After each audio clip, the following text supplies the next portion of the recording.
Greetings. This is part 6 of To the Brink.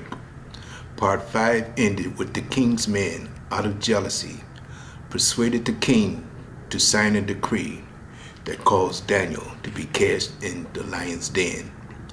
We're going to start at Daniel 6:16. Then the king commanded, and they brought Daniel and cast him into the den of lions. Now the king spake and said unto Daniel, Thy God whom thou servest continually, he will deliver thee.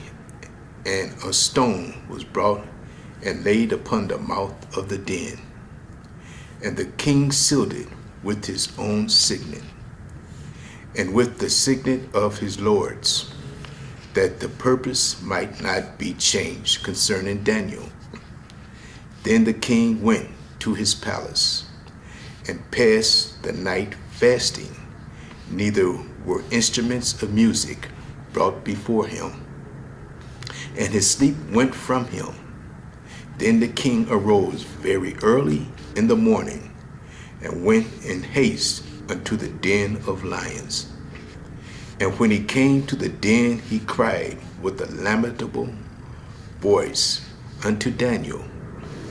And the king spake and said to Daniel, O Daniel, servant of the living God, is thy God whom thou servest continually able to deliver thee from the lions? Then said Daniel unto the king, O king, live forever. My God has sent his angel and has shut the lions' mouths, that they have not hurt me. For as much as before him innocency was found in me, and also before thee, O king, have I done no hurt. Then was the king exceedingly glad for him, and commanded that they should take Daniel up out of the den.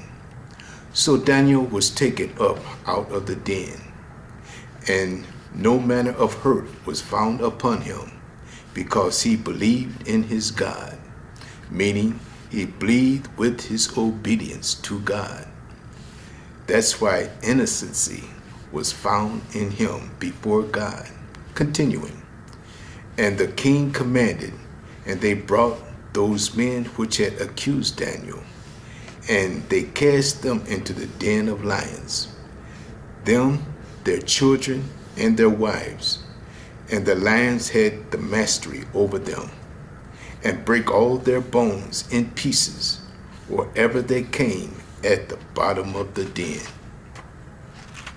Notice, it says in the 16th and 20th verses that Daniel served God continually, even at the brink, by being cast into the den of lions.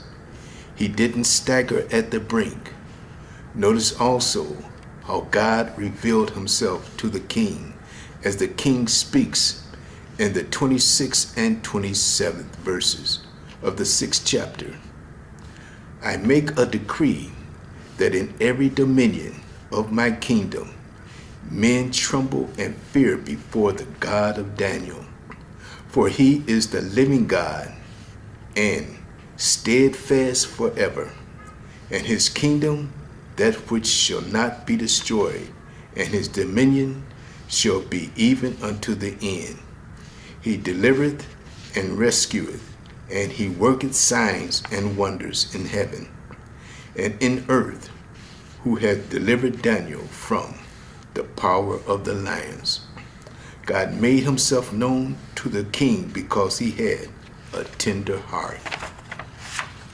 Listen how the disciples was brought to the brink in Luke 8:22-25.